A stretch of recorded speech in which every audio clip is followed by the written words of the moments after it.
नमस्कार सभी को।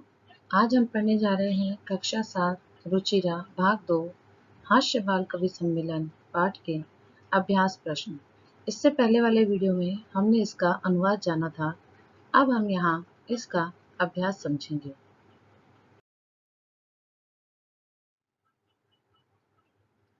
उच्चारणम कुरुत। यहाँ कुछ शब्द दिए गए हैं जिनका हमें उच्चारण करना है। यह अव्यय पद हैं।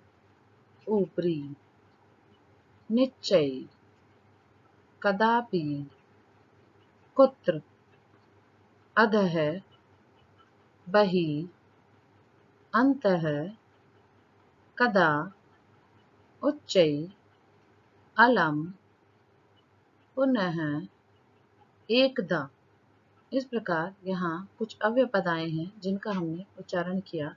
अव्यय वे शब्द होते हैं जिनकी विभक्ति, वचन और लिंग नहीं रहता, वह सदैव एक ही रूप में चलते हैं। प्रश्न संख्या 2। मंजूषात अव्ययपदानि चित्वा रिक्त स्थानानि पूर्य। यहाँ मंजूषा में ऊपर जो अव्यय पद दिए गए हैं उनको चुनकर हमें रिक्त स्थान में भरना था।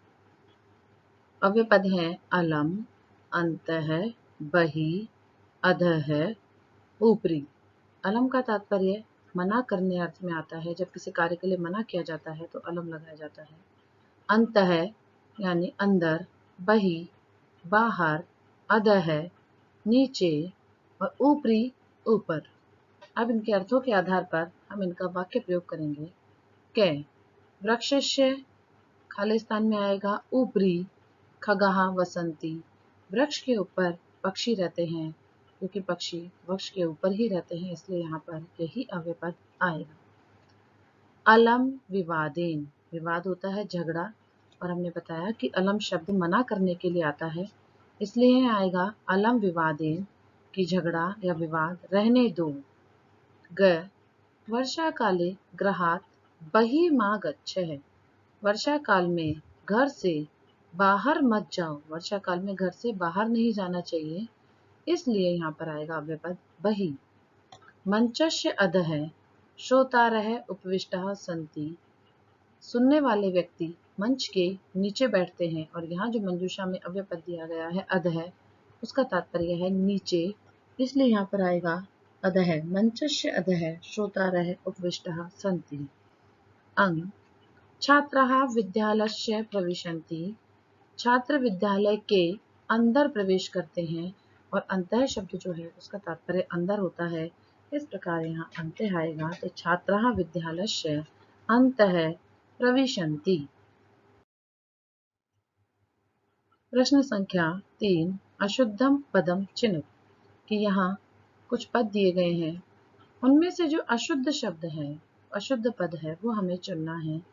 क में दिया हुआ है गमन्ति, गच्छन्ति, पृच्छन्ति और धावन्ति। देखिए यहाँ यच्छन्ति, पृच्छन्ति और धावन्ति तीनों ही शब्द क्रियापद हैं।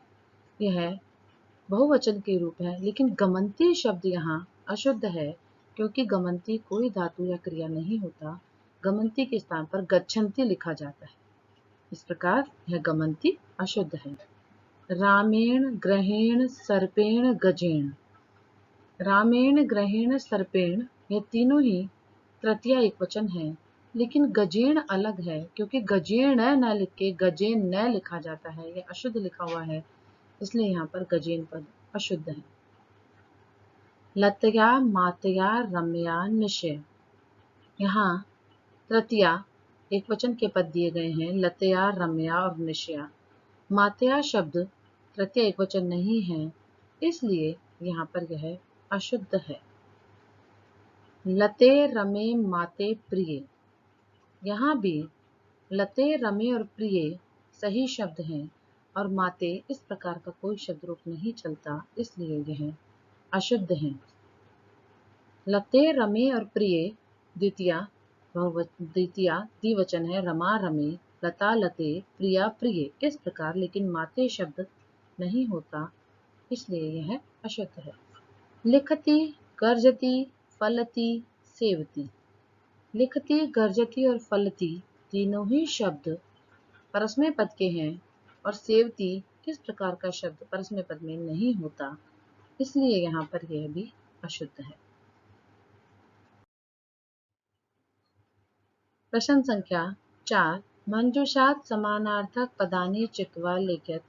मंजूषा से हमें समान अर्थ वाले जो पद हैं वो चुन के लिखने हैं, अर्थात पर्यायवाची पद हमें चुनकर लिखने हैं। सबसे पहले हम मंजूषा में दिए गए शब्दों का अर्थ जानेंगे। प्रसन्नतायाः यानी प्रसन्नता से। चिकित्सकम, चिकित्सा मतलब डॉक्टर या वैद्य। लब्ध्वा प्राप्त करके। शरीरस्य अर्थात शरीर के। दक्षः अर्थात कुशल। अब यहाँ जो शब्द दिया गया है उसके आधार पर इसका समानार्थक पद मंजूषा में से हम लिखेंगे। प्राप्य, प्राप्य का अर्थ होता है प्राप्त करके, और लब्ध्वा का भी वही अर्थ होता है प्राप्त करके। इस प्रकार ये प्राप्य का समानार्थक है लब्ध्वा। कुशलः, कुशल होता है किसी भी कार्य में श्रेष्ठ या कुशल, और दक्षा का भी यही तात्पर्य होता है कार्य का कुशल, तो यहाँ पर कुशलः का समानार्थक है दक्षः। हर्षस्य, हर्षस्य अर्थात खुशी से, और प्रसन्नता का भी यही तात्पर्य होता है प्रसन्नता से। इस प्रकार हर्षस्य का समानार्थक पद है प्रसन्नतायाः। देहस्य, देह शरीर को ही कहते हैं, तो देहस्य का समानार्थक पद है शरीरस्य। वैद्यम, डॉक्टर को वैद्य या चिकित्सकम दोनों ही कहा जाता है, इसलिए वैद्य का समानार्थक पद है चिकित्सक। प्रश्न संख्या 5, अधोलिखितानां प्रश्नानां उत्तराणि एकपदेन लिखत।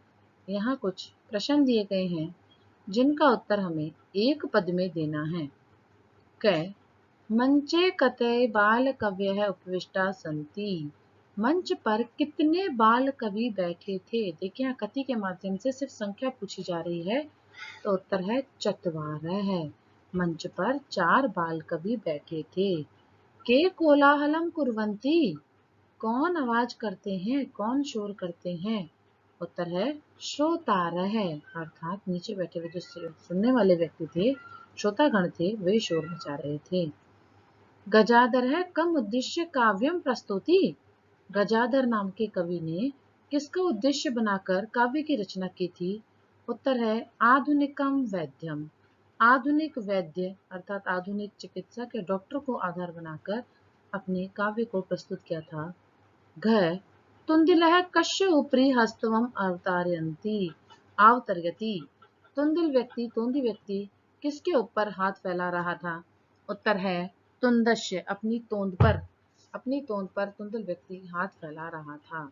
अंग, लोके पुनः पुनः कानि भवन्ति। संसार में बार बार कौन होता है या कौन आता है। उत्तर है शरीराणि।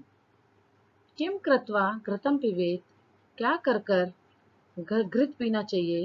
यहाँ गलत दिया हुआ है श्रमम, यहाँ आएगा ऋणम कृत्वा घृतम पिबेत, ऋण करके ऋण लेकर ही घी पीना चाहिए।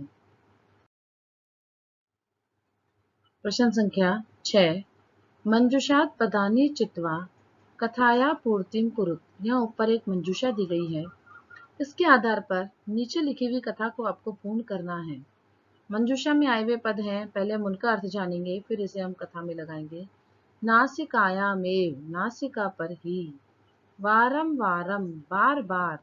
खड्गेन, तलवार से। दूरम, दूर। मित्रता यानी मित्रता ही। मक्षिका, मक्खी। व्यजनेन, पंखे से। उपाविशत, बैठी। छिन्ना, टूटी या तोड़ा दिया। सुप्त है, सोया हुआ।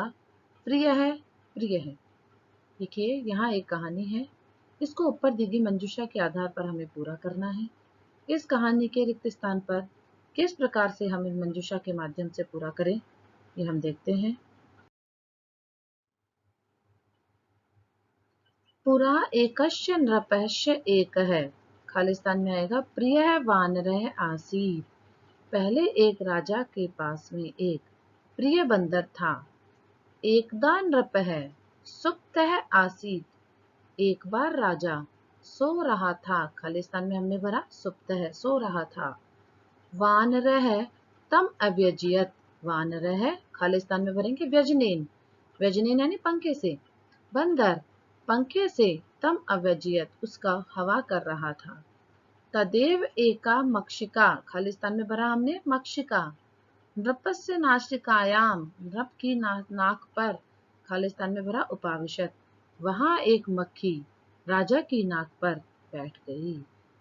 यद्यपि वानरः, खालिस्तान में डालेंगे वारम वारम, व्यजनेन ताम निवारति स्मः।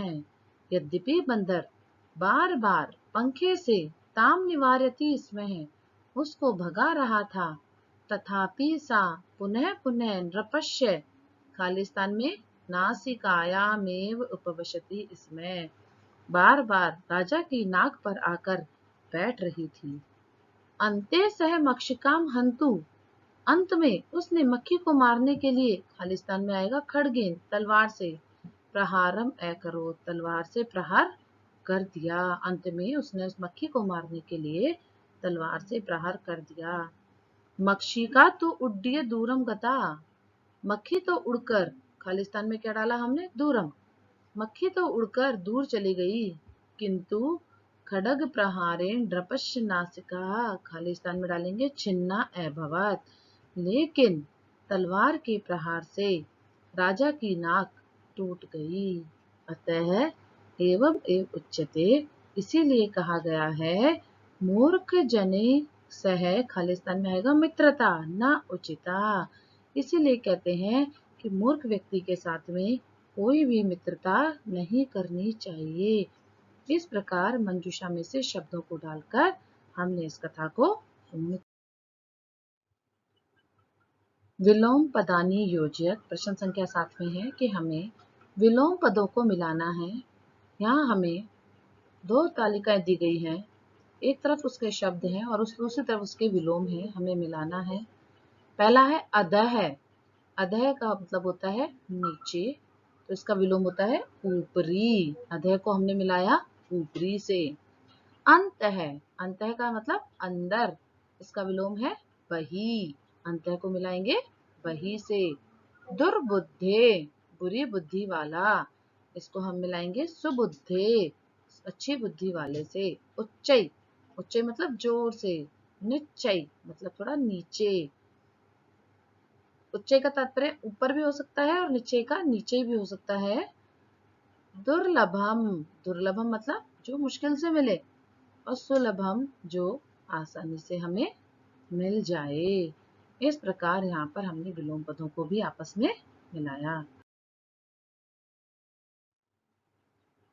धन्यवाद।